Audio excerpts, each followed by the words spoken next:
자, 여기서 정책의 감수성을 높여라. 오늘은 노인 복지에 관련된 OX 퀴즈를 한번 준비해봤습니다. 우리 시청자 여러분도 함께 풀어보시면 좋을 것 같습니다. 질문 드리겠습니다. 우리나라의 노인 여가 복지시설 이용률은 해마다 증가하고 있다. O일까요? X일까요? 들어주시죠. X요. 두 분 다 아니다라고 들어주셨는데, 아니 의원님, 일단 노인 여가 복지시설은 어떤 시설인가요, 이게요?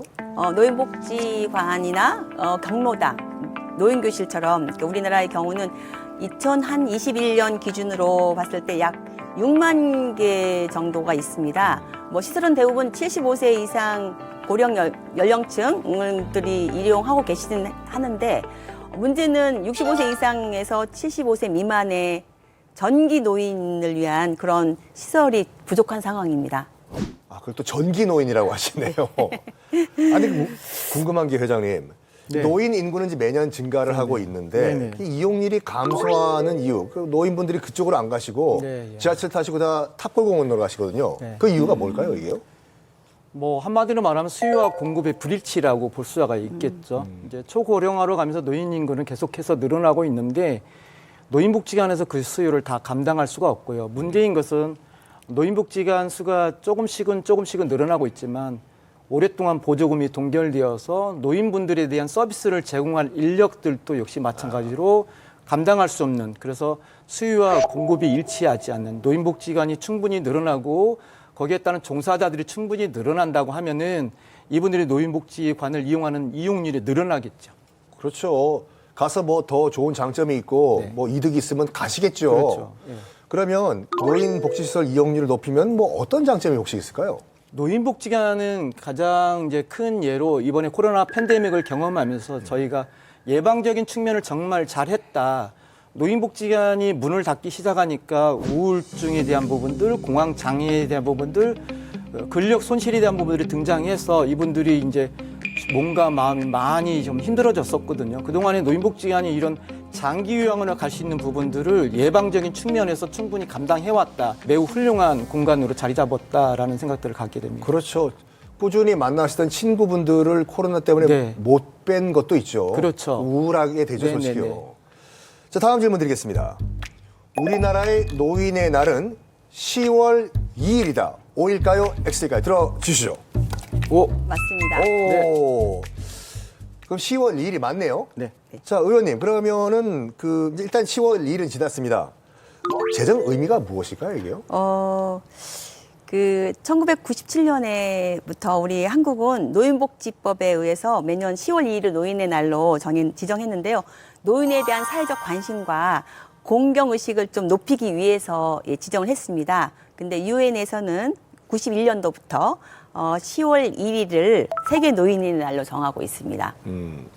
그러면 회장님, 10월 2일 노인의 날에는 좀 다양한 행사들이 이루어지나요? 네네. 뭐가 어떤 행사가 있을까요? 일단은 각종 지자체에서 공식적으로 노인의 날 행사를 다 진행을 한다고 보면 되겠고요. 주로 이제 노인복지에 대한 기여자들을 이렇게 칭찬하고 상을 줌으로 인해서 노인복지에 대한 부분들, 효용에 대한 부분들이 더 확산됐으면 좋겠다라는 부분들, 그리고 노인으로 인해서 대한민국이 이렇게 경제 강국으로 성장되었다는 부분들을 공식적으로 고맙다라고 공식 석상에서 알려서 그분들이 자긍심을 갖겠도록 하는 것들, 그리고 위안이라든가 이런 것들을 위해서 가스 초청이라든가 또 이렇게 흥을 돋굴 수 있는 즐거운 시간을 좀 마련하기도 합니다.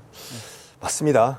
저희가 이제 가볍게 OX 문제를 풀어봤는데 우리 어르신들 참 치열한 그런 세월을 보내셨습니다. 우리가 이런 풍요로움을 누릴 수 있는 것이 다 우리 그분들의 이제 희생과 양보 덕분이 아닌가 합니다. 그래서 1년 정도의 하루 정도는 그 노인들의 그런 그 공로를 한번 우리가 생각해 보는 것도 어떨지 않을까 생각해 봅니다. 그런 의미에서 의원님, 최근 그 노인 존엄에 관련된 토론회를 또 가셨죠? 어떤 내용이 또 오갔나요? 네, 저희 군포문화예술회관에서 열린 노인의 존엄성 보장을 위한 우수 실천 사례 발표와 그다음에 토론회에 좌장을 맡아서 운영했는데요.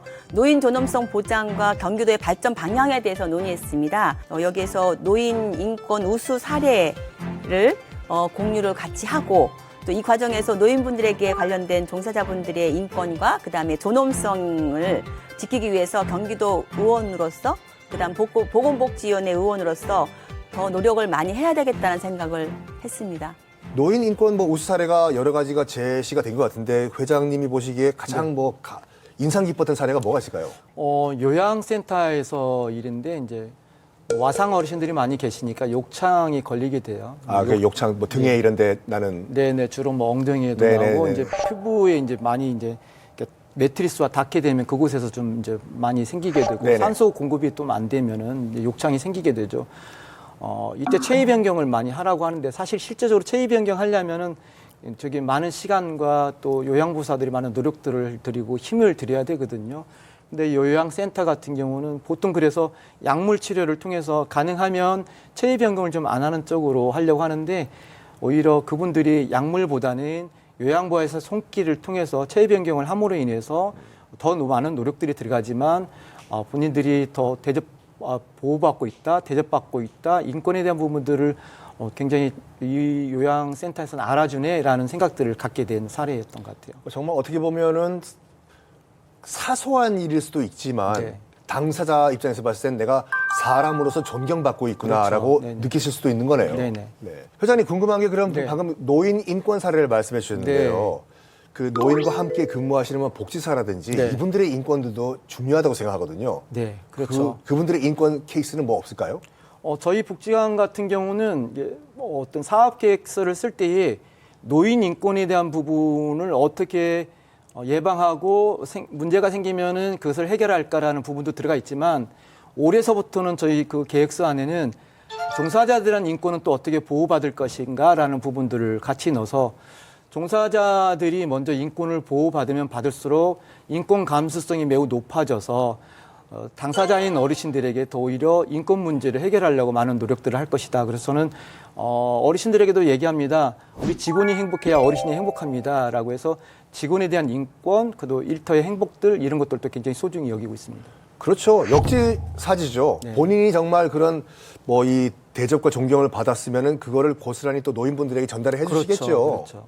근데 아까 우리 그 회장님께서 말씀하신 것처럼 뭐 노인분들도 일을 하고 싶어 하시는 분들이 많은데 솔직히 네네. 이제 노인 일자리 찾기가 쉽지가 않습니다. 네네. 그래서 뭐 노인 빈곤율도 상당히 높은 게 현실인데 네.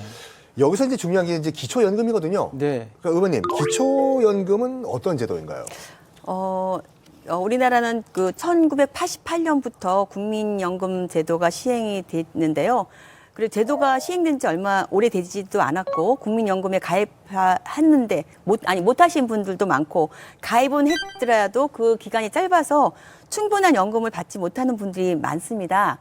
그래서 그 어르신들의 편안한 노후 생활을 도와드리고 연금 혜택을 공평하게 나눠드리기 위해서 기초연금을 드리게 됐는데요. 국가적인 차원에서 보자면 현재 심각한 노인 빈곤 문제를 해결하면서 그 미래 세대의 부담을 좀 덜어드리고 노후에 안정된 혜택을 누릴 수 있도록 기초연금 제도를 도입하게 되었다는 그 보건복지부의 설명입니다. 기초연금이라고 하면 이제 제 이해로는 그냥 기본적인 삶을 영위할 수 있는 최소한의 금액이라고 알고 있는데 소득 하위 70%가 기초연금으로 약 32만 원을 받고 있습니다. 네.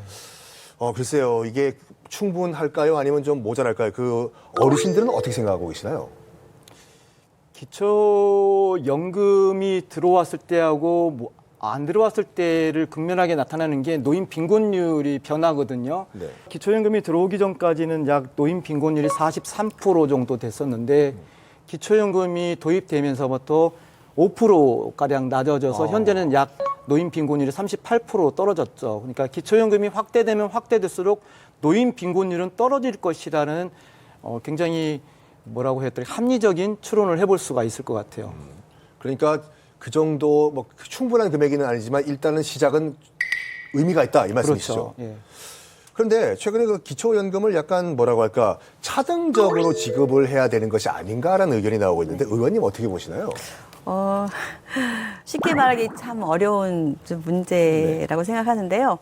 그 현재 예산에 대한 여러 문제와 그리고 청년 그리고 미래 세대의 연금 수급과 관련된 이야기들이 오가고 있는 가운데서 다양한 방향들에 대한 논의들이 해야 될 거 아닌가라는 생각이 좀 듭니다. 이렇게 지금 현 정부에서는 그 노인 소득 하위 70%에게 주는 기초연금의 대상을 중위소득의 100%로 축소하고 또 액수를 약 한 40만 원으로 늘리는 그런 개혁안을 보건복지부에서 나왔다고 합니다. 그리고 장기적으로 봤을 때는 기준 중위소득의 50% 내외 수준으로 줄일 수도 있다는 얘기도 들리긴 하는데요. 참 어려운 문제입니다. 예산의 범위 내에서 여러 방법들을 활용하고 최대한 많은 분들에게 최대한 많이 금액을 지원해 드릴 수 있는 그런 고민들이 있어야 될 것 같다는 생각이 듭니다. 마지막 말씀이 정말 의미가 있네요. 최대한 많은 분들에게 최대한 혜택이 네. 돌아갔으면 합니다. 그런데 일단 그 노인 복지도 그렇고 정책적으로 되게 확립이 돼야지, 파운데이션이 있어야지 이게 착착착 진행이 되는데요. 네. 우리 회장님이 보시기에는 그 노인 복지 정책적으로 어떤 부분이 보완돼야 된다 보시나요? 얼마 전에 저희가 노인 돌봄에 대한 정책 토론회를 했었거든요. 그때 되게 저희 그 노인복지 정책을 담당하고 있는 경기도청 그리고 도의원님들도 함께 자리를 했는데 돌봄에 대한 인식들이 노인 돌봄에 관한 즉 케어 개념으로 노인을 돌봄의 대상으로만 바라보는 정책의 시각을 가져왔었는데 제가 나갔을 때 얘기했던 것은 돌봄의 대상에서 돌봄의 주체가 되겠다고 얘기하니까 뭐지? 라고 말씀들을 하셨어요. 저는 노인들이 돌봄의 대상이기도 하지만 노인의 돌봄이 대상이니까 당연히 그건 국가에서 해 주셔야 되죠. 생존에 관련 문제라든가 빈곤이라든가 생계에 대한 문제는 당연히 국가에서 법으로 지정이 돼 있으니까 해 주셔야 돼요. 그건 돌봄의 대상이면서 아울러 이제 노인들은 돌봄의 주체가 되겠다. 오히려 공동체를 위해서 나설 수 있는 여력이 있고 그런 경륜들이 있다. 그리고 우리도 사람이다. 사람답게 살 수 있다라는 것은 뭐냐면 내가 할 일이 있다. 공동체를 위해서 내가 뭔가 할 수 있는 사람이다라고 느끼는 것은 내가 돌봄의 주체가 될 수 있다라는 부분이거든요. 그래서 노인 돌봄에 관련된 사항들은 투트랙으로 가야 되지 않을까? 돌봄의 대상 부분들은 철저하게 도움을 국가로부터 사회로부터 돌봄을 받아야 될 것이고 아울러 공동체를 돌볼 수 있는 분들은 사회에 나와서 기여할 수 있는 기회를 더 줘야 되는 것이 아닐까 그런 정책들이 마련돼야 되겠다 생각을 하는 거죠. 그렇죠. 정말 이런 돌봄 서비스는 당연한 나의 권리다. 네. 국가가 제공해달라. 그렇죠. 그 대신에 나는 이만큼의 경력을 사회에 난 환원하겠다. 네네. 이거죠. 솔직히 네, 말해서. 네. 선배 시민 일동은 서로에게 당당하고 풍요로운 세상을 꿈꾸며 우리는 선배 시민이다. 공동체에 대한 권리와 의무를 가진 시민이다.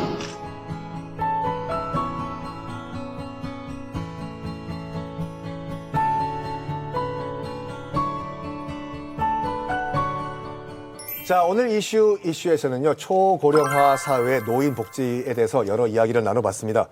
영국 속담에 이런 말이 있습니다. 노인의 말은 틀린 말이 별로 없다. 그만큼 인생 성배로서 노인들이 갖고 있는 지혜, 젊은 세대들에게 귀감이 된다. 이런 말씀이죠. 자, 여러분들 선배 시민으로서 우리가 한번 그분들의 지혜를 한번 받아보는 건 어떨까요? 자, 오늘 함께해 주신 김미숙 경기도 의원님 그리고 경기도 노인종합복지관협회 윤호중 회장님 감사합니다. 네, 고맙습니다. 감사합니다.